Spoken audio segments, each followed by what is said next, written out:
So I mentioned in the last episode I'm going to try and do intros and outros, and tonight we have a special guest. You guessed it, my dog, Blue.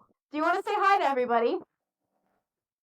Blue? No, he's a little too shy right now. Anyway, so I mentioned I'm going to try and add an intro and extra. So here we go. I have not memorized it yet. Please provide any feedback. You're listening to the Rediscovery Journal, space for honest conversations, quiet reflection, and the journey back to yourself.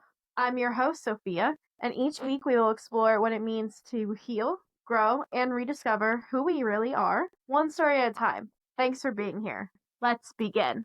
So, I released an episode earlier this week based on a poll, and the topic was the evolution of friendships. There was another category that also scored the same amount of votes, and that was the topic of fear. So, we're going to talk a little bit about fear tonight. Now, Blue is scared of a lot of things. He's a very fearful boy, unfortunately. If he hears cars going by the apartment, like somebody honks their horn, he hears a doorbell, like a ding dong, he starts barking. If he sees somebody walk past our apartment, he starts barking. If he doesn't like where something is placed, he starts barking.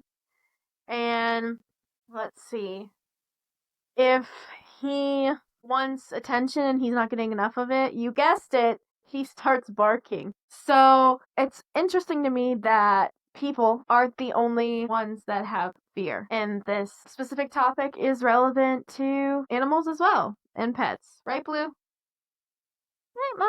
So, gosh. Okay, yes, thank you. Thank you. To talk about fear, I think fear comes in many levels. And the way that I kind of like to think about fear is it's kind of like a smoke alarm going off in order to warn you something bad has happened. But sometimes the smoke alarm is only going off when you, for example, burnt toast. In that example, it's not an emergency by any means, but you still had that component of fear, or those alarms are still going off to trigger that fear. So again, goes back to different levels. There's, the small level of maybe you're scared of snakes. In real life, you're probably not going to come across a snake. And if you do, odds are it is poisonous or it isn't. I don't know. I don't know too much about snakes. But it probably doesn't play a crucial role in your overall life.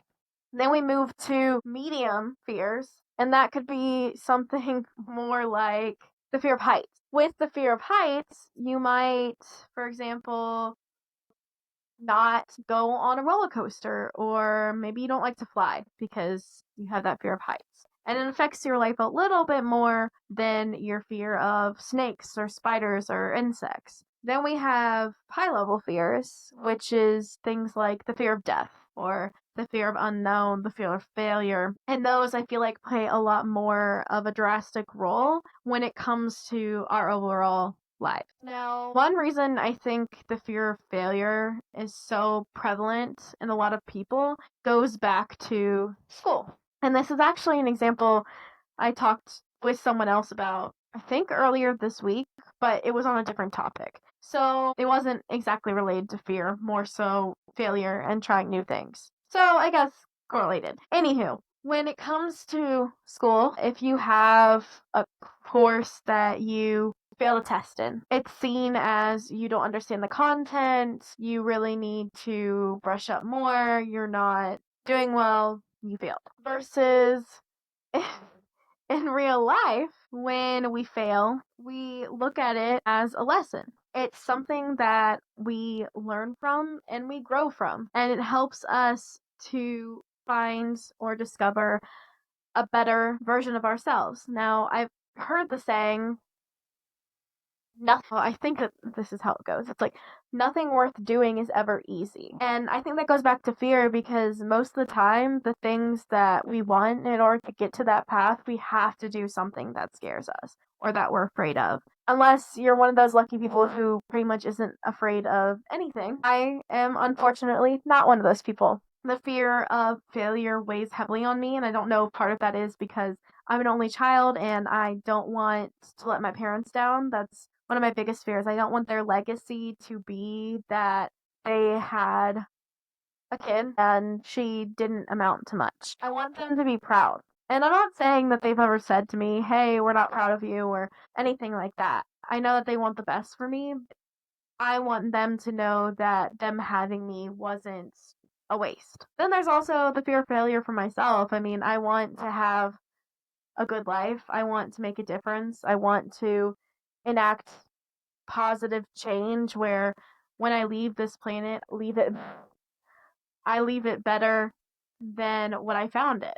I do think that in order to evolve and change and grow as a person, though, we have to do things that scare us in terms of fear. So, fear can hold us back from the best version of ourselves or the things that we want to do. And I feel like fear a lot of times leads into uncomfortableness. For example, if you're meeting a group of new people, you might fear that they don't like you or that you're going to say or do the wrong things. And that's uncomfortable. But I feel in order to grow, most of the time we have to get comfortable with the uncomfortable. It's one of those things where you have to, in order to get to the other side, you have to go through. So nothing in life is typically 100% easy. You know, life has those ebbs and those flows, those highs and those lows, and it makes up who you are. Fear of the unknown is also just a crazy topic to think because, I mean, I 100% agree. It's terrifying. And there are some moments I wish I knew exactly what was going to come next, or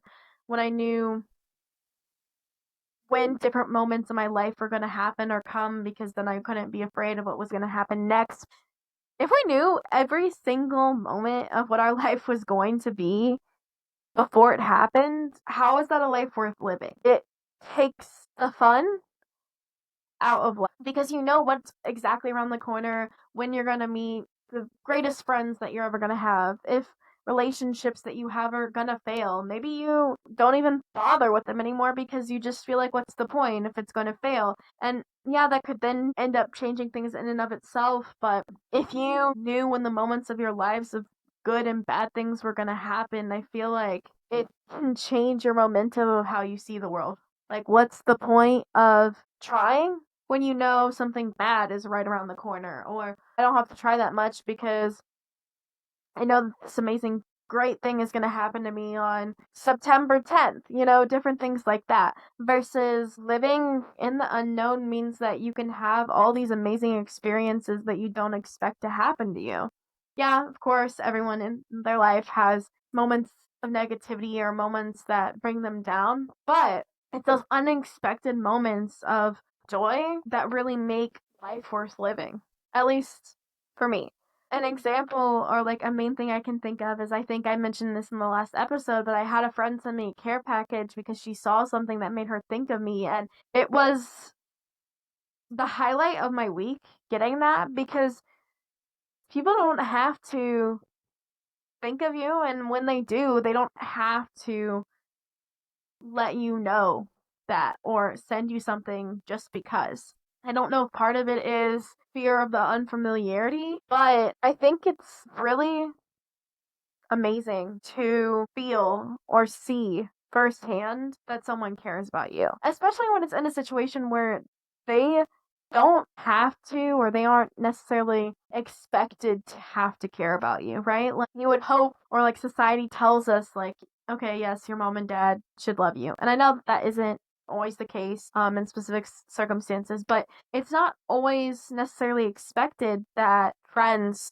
do for friends. I think it's nice and it's great and we should definitely, but that isn't always the reality, or that hasn't always been my reality. So now I'll be at a point where someone can be across the country from me and see something and be like, oh my goodness, this is so her, and I want to give this moment or send this off to her. I think that that just shows pure friendship. And also, just so that y'all know, I had filmed this episode, or so I thought I filmed it, and then I realized that it had not recorded anything, so some of these things might come off a little discombobulated because I already spoke about it, and some of the things that I already spoke about, like my rhythm and cadence, is just not there at this point.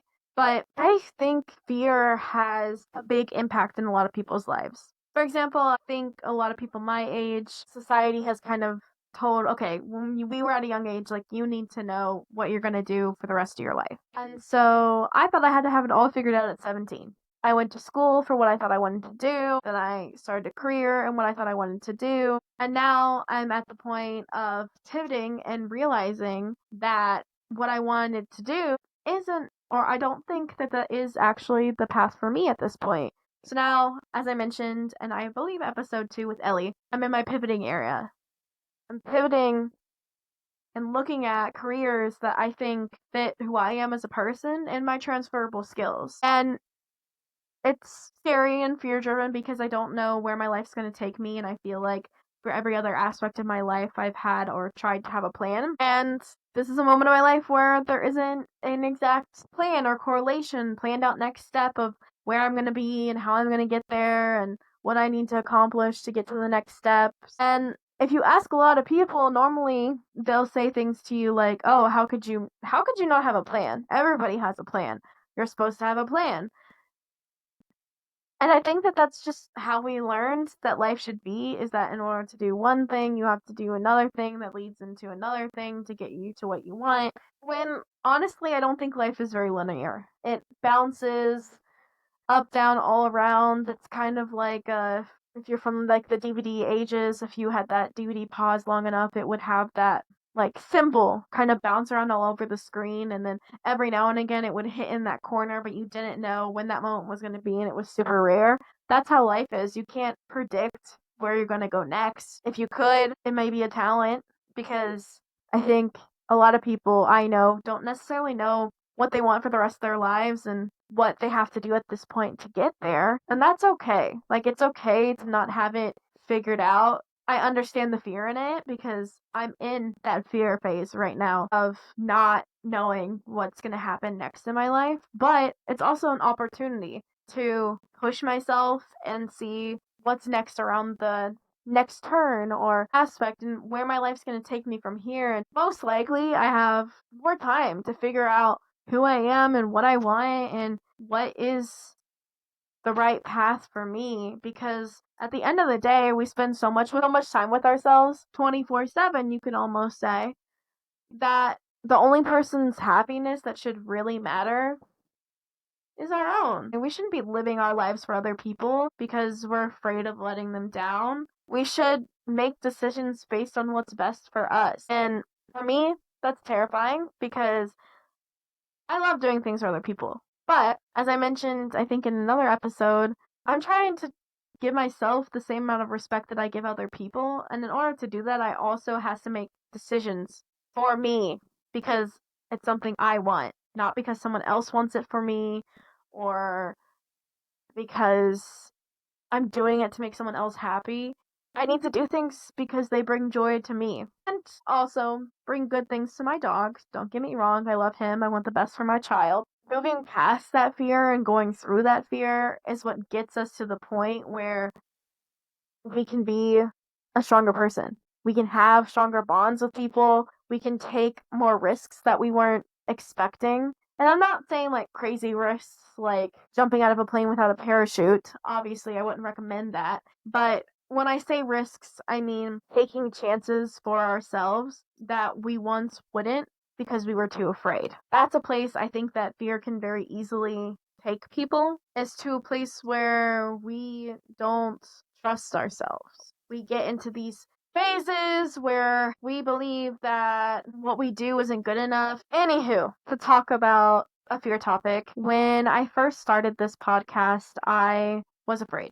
I've honestly been wanting to start a podcast for a few years, but something always stopped me. For some reason the timing felt right now. And I was worried that, or I was afraid that I would put all this work into it and no one would get anything out of it. And by no one, I mean including myself. I was afraid no one would listen and I wouldn't have any growth and there would be no point in it. And I know I've only been doing it for a short while, but I feel like it's, one, given me some spark back, and two, I've had a few people reach out to me and tell me that they've actually gained good insight from these discussions, whether it's me alone in this format or with a guest, and that kind of makes it worth it. Even if I'm just impacting one person's life and it's in a positive way, then it's a conversation worth continuing to have. And I also feel like mental health and self rediscovery is a topic that like isn't necessarily talked about as much as it should. I know there's a lot of good podcasts out there that they do talk about it, but there should be more. Sometimes I feel like we're made to feel ashamed for showing any vulnerability. And truth is, I think most people have a lot of fears or inside thoughts going on all the time that hold them back from decisions or doing things that they want to do. And I encourage y'all, like, do one thing that scares you this week. Now, again, going back to the skydiving thing, I don't recommend jumping out of a plane without a parachute. But even if it's a small thing, pushing yourself to become the next best version or to do something that's going to be for your greater good, I think it kind of creates a ripple effect. Because once you see the outcome and you see that that's positive, you want to continue doing things that are going to have that positive impact on your life. Now, there are some tools or methods that I've heard of to help kind of combat fear taking over you. One is naming it. So the saying is name it in order to tame it. Once you kind of come to terms with, okay, this is something I'm afraid of, you can kind of diagnose it and figure out, okay, what's the root cause behind this? Why is this something that I'm afraid of? And it takes some of the power of that fear away. Another thing is if you realize or notice that your fear is causing like an anxiety attack or a very strong emotion, you can do like breathing techniques where you really focus in on your breathing. I know in college I took this one meditation course, and so we would do this thing where we would meditate and we would just count on breathing. But when we were breathing, we were also mainly focusing on counting to 10 and keeping it at the same pace and keeping our breathing at the same pace with the numbers. And I did find that kind of therapeutic in a way, so that might potentially correlate to helping with fear. Another thing that I honestly need to get back into is journaling. Mine was more of a art journal of sorts, but if you like to write, maybe you can write about your fears and diagnose or get to the root cause of why you have some of these fears and what you think it's protecting you from.